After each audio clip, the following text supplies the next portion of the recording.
Welcome to the Polgar Chess University. In today's lesson, we'll learn about skewers. And let me show you right away what I mean. Here is our first example. And a skewer is when one piece of one color attacks two enemy pieces on the same file, rank, or diagonal. So, in a position like this, we do see the black king and rook on the very same file. And that would be a hint that there may be a way to have a tactic that's called skewer. And in this case, that correct move, the solution would be moving the rook on that very same file, the D file, to D8. And the reason why this move is possible is that the bishop protects the rook on D8.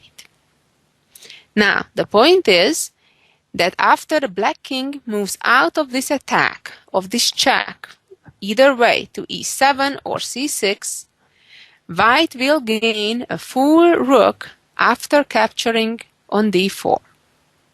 So what white achieved with this little combination was winning a rook without losing any material. As we already learned through other chess tactics such as forks and pins and discoveries, we try to use these elements typically to win our opponent's pieces. So this is another one in those series. What happens here is we're attacking a front piece. That piece moves away, out of the way. It needs to move out of the way when it's a king, or at times when it's another piece such as a queen, it better moves out if the queen doesn't want to get lost. And then we win another piece, in this case the rook. Let's see some more examples on this theme. Here we go. In this position, it's black's turn for a change. If we look at the position, we realize that at the moment, materially speaking, white is ahead.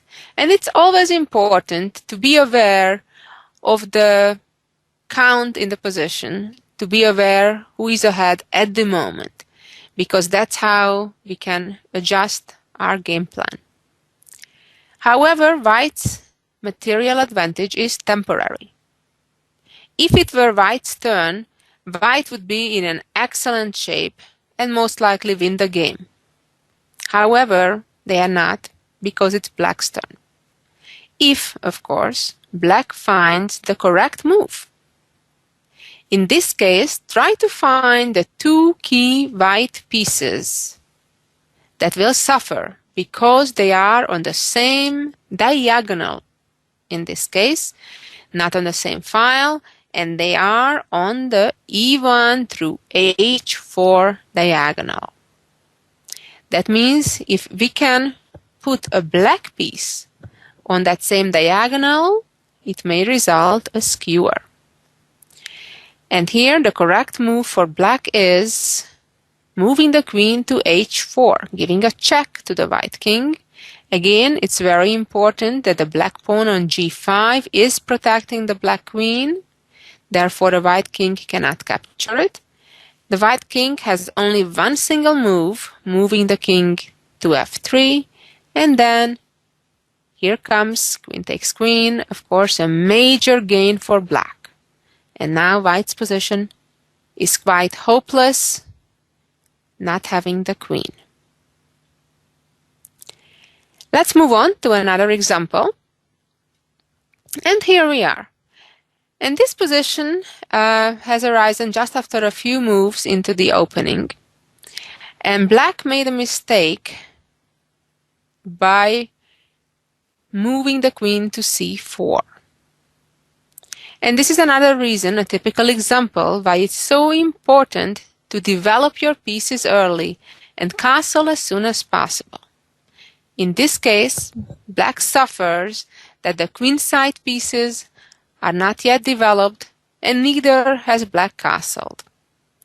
It gives white the opportunity to attack the enemy queen by moving the rook to C1, and in this case, Black has no option to move the queen away to some random safe square, because that would allow rook takes bishop, which is not only winning a bishop, but gives checkmate right away. So therefore, black, instead of moving the queen, must give up the queen, and the best way to do that, to get the most material for the queen, is by capturing the white rook, or protecting the black queen, for example, by moving d7 pawn to d5, and after rook takes queen, pawn takes rook, so at least minimize the damage. Nevertheless, compared to our starting position, it's a major achievement for white, winning the black queen and losing only a rook. Again, let's move on to our next position. Here we go.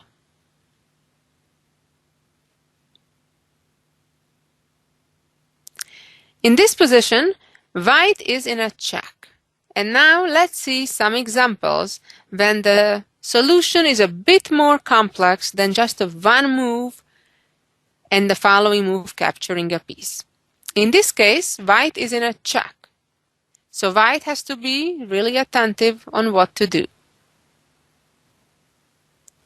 If you're making a defensive move, such as blocking the check or moving the king out of the check, obviously white will not win anything. In fact, it will be black who may have winning chances. On the other hand, it's very important whenever you get a check to have all your options evaluated, and definitely do not touch your king right away, because oftentimes you have better options either by blocking the check or at yet other times by capturing the piece that is giving you a check. So, therefore, in this case, I am talking about knight takes bishop.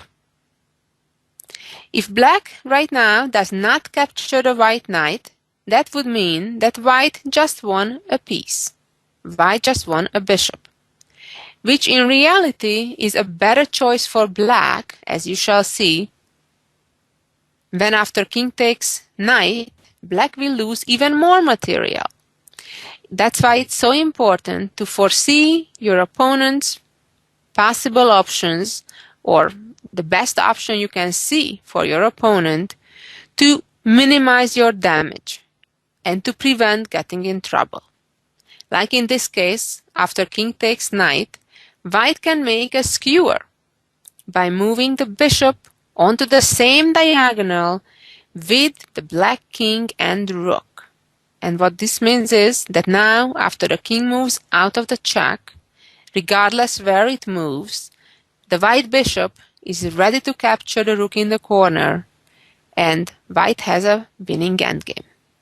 Even if you're not quite clear how exactly to win this endgame so easily, it should be quite obvious that white is ahead compared to where they were 3 moves ago, because now white has an extra rook. Let's move on to example number 5. Well, this should be an easy one. White makes one move, the black king needs to move, and on a second move, white picks up a black piece. Try to take your time and figure out the solution here. And the solution is moving our rook to the corner, forcing the black king to move away from the h-file, the only legal move being king g6, and then rook takes rook, and white's gain is obvious.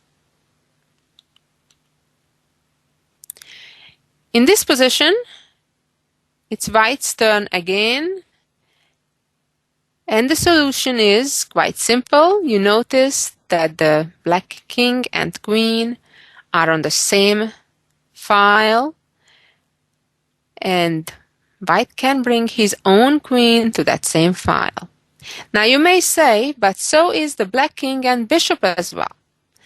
Well, that's very true. However, there is a piece in between the black king and bishop, and therefore we cannot talk about any kind of skewer or even fork.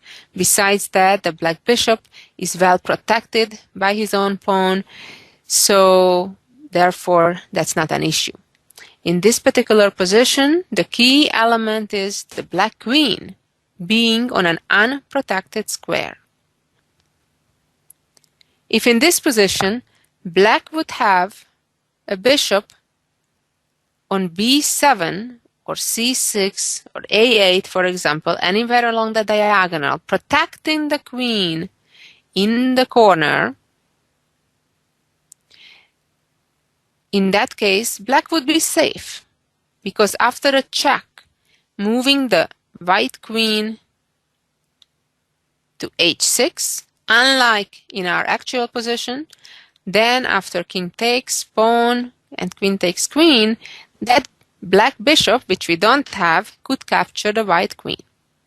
So therefore, it's quite important in such skewers the fact that the enemy piece that we're hoping to capture after that first attack or check should be on an unprotected square, or to be a more valuable piece than the one we would give up. Let's move on to example number 7. And this is a very cute one, and if you recall the previous couple of lessons, we talked a lot about discoveries and discover checks and when they work and when they don't. And this is a perfect example of that when we're combining a discovery with the motive of a skewer. And here we can again notice the black king and queen being on the same diagonal, and more importantly on the same diagonal with white's bishop. However, at the moment there is a pawn in between.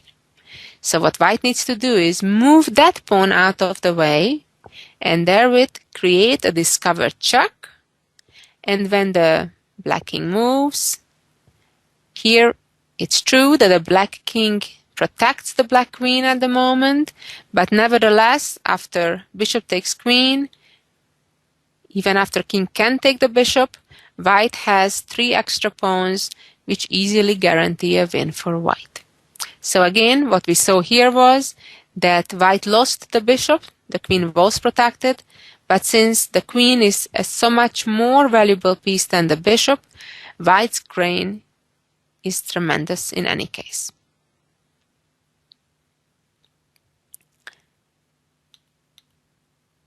Now this is a very cute position with equal material on the board at the moment, and I'd like you to use your imagination and creativity to figure out the correct move here. You can notice that white still has the king and the rook in their initial positions, and that's a hint. Thanks to that, white can take advantage of the fact that the black king is on c1 and the rook in the corner on a1 on the same rank, and voila, white can castle, even though it's a rare occasion on endgames. But unless you're being told that you lost the right to castle, you have to assume that you do have the right to castle, as white did in this case. After castling, black is in a check. The black king needs to leave the first rank, and then white can simply capture the rook in the corner, leaving white with an extra rook and the winning position. And this is a simple example where white can make a skewer right away, thanks to the fact that the white pawn is on e6 and can aid to white to protect the rook when it comes to d7.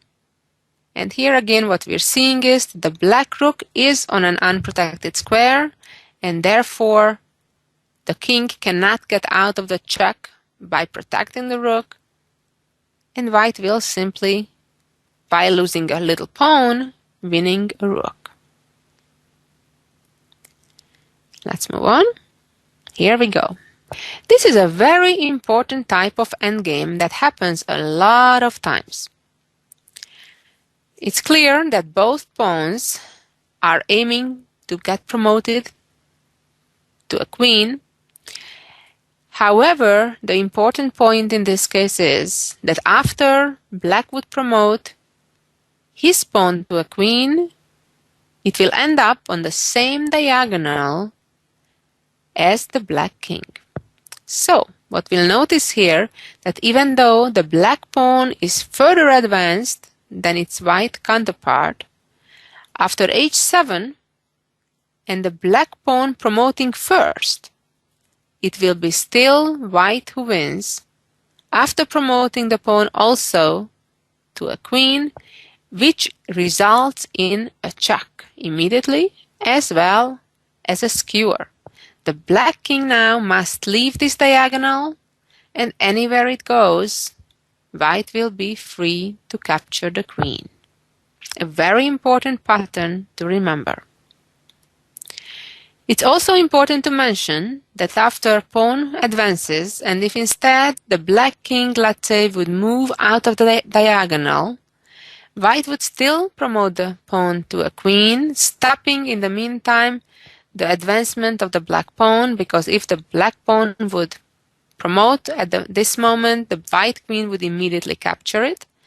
And on the other hand, if the black king would try to come closer to help come to b1 and then promote the pawn, then very importantly, white would immediately occupy that promotion square with the queen, attack the pawn, and after the black king comes to protect the pawn, simply bring the king closer, and then the black king will be forced to move away from the pawn, and the checkmate would arrive real quick.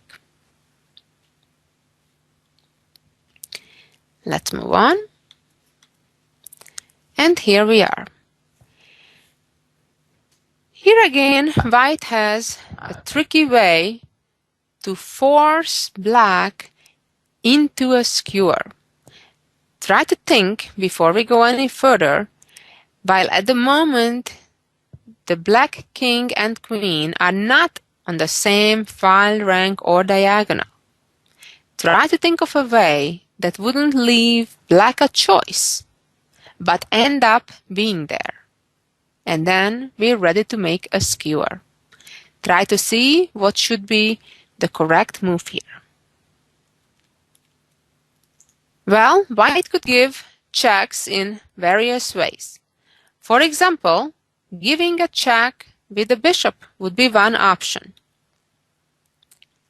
Then black would have two escape squares with the king.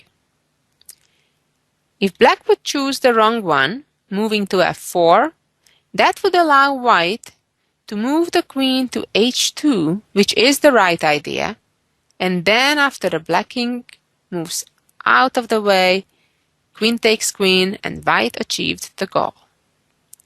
However, the problem is, and this is a very important message, when you're about to make your move, always try to look for the best response for your opponent as well.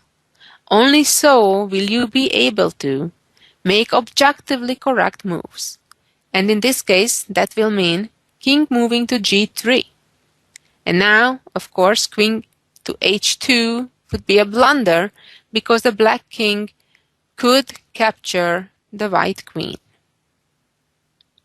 Let's go back and try to figure out what is the correct move here. That does not give black the option, but forces the black king to f4 and onto the skewer. And that correct solution is moving the queen to h3. In this case, the white pawn on g2 protects the queen.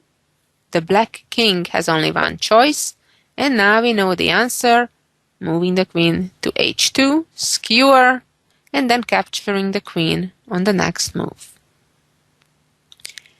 Let's move on again, and this is a similar example. Again, the black king and rook are not yet in a skewer position. They are not yet on the same rank or file. However, after a correct move for white, black will have no choice but ending up there. Can you figure out white's solution?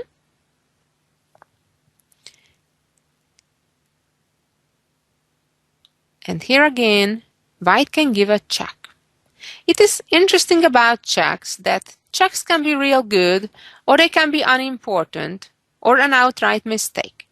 However, what I do suggest, definitely be aware of all checking possibilities and try to evaluate it. If you see a follow-up to it, or if it may even end up being a checkmate, go for it. However, if you do not see a follow-up to it, it may not be a good idea. So try to be aware of it and take it one check at a time. King moves to e7, and now you can see the black king and rook being on the e file, both of them, and the white rook being able to give a check because the bishop on h5 protects. King needs to move out, and rook takes rook. White had an obvious gain.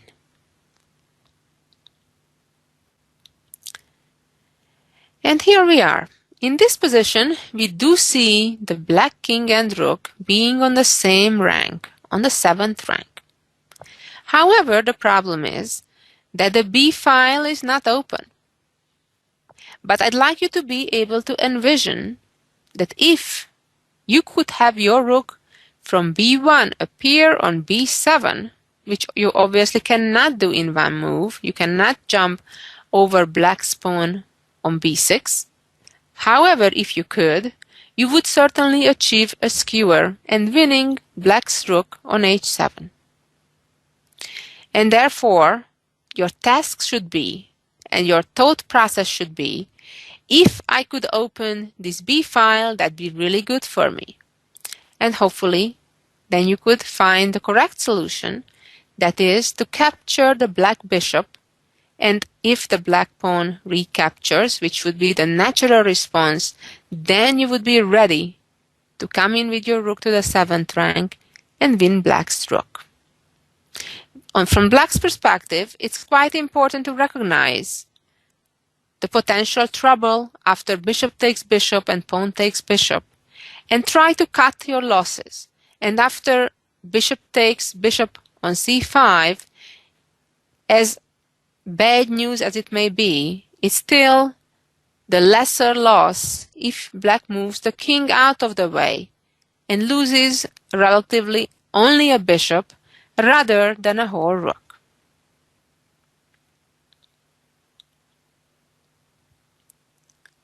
And let's move on to our next position.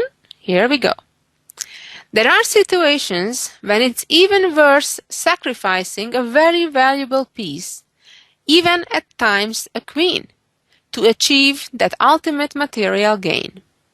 And in this case, that means, after noticing black's king and queen on the same 6th rank, that white can safely and successfully capture the pawn on h6 by giving up his own queen. You certainly only would want to do something like that when you're sure that you're either winning back at least as much material as you gave up, or more, or of course give checkmate. In this case, what we're focusing on is to create a skewer. And what will end up here is giving up our queen, however, capturing a black pawn, bishop, and queen. So obviously that's a very clear gain and brings white closer to a win. Let's move on to the next position, when the idea is very similar. We need to again make a sacrifice. That means temporarily giving up material for a future gain. So in this case, the correct sacrifice is queen takes rook. If black does not capture the queen, white just won a rook.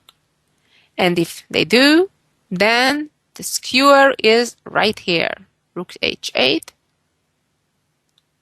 King moves out of the check and rook takes queen. And while white gave up the queen, gained the opponent's queen and rook. And therefore, it was a correct sacrifice.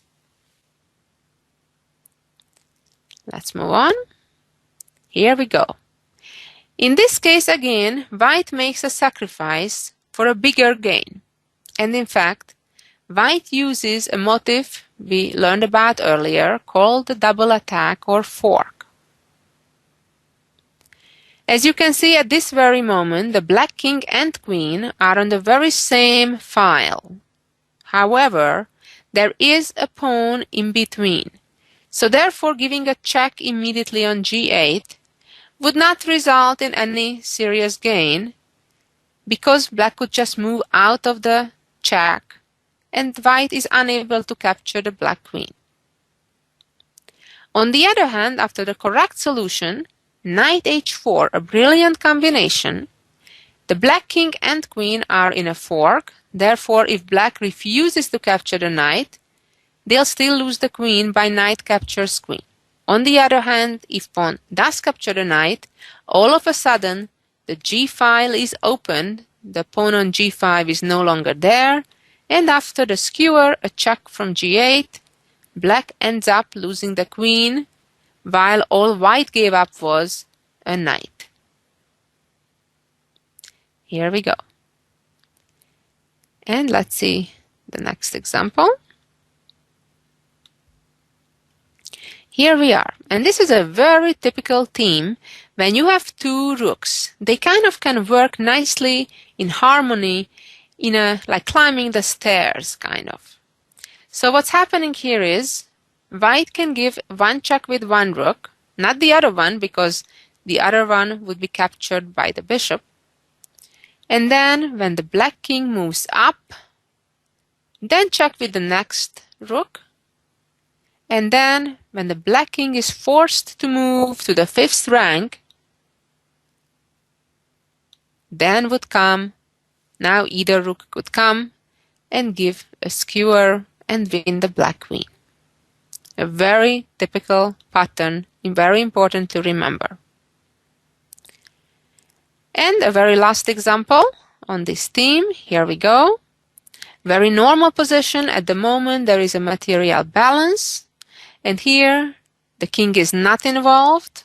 However, the black queen and rook are, they are on the same file. And what happens is, the white rook is able to attack the black queen, a much stronger piece.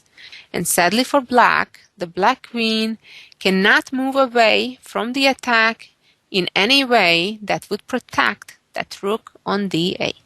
So black has a choice to lose the rook altogether or to lose the queen against white's rook.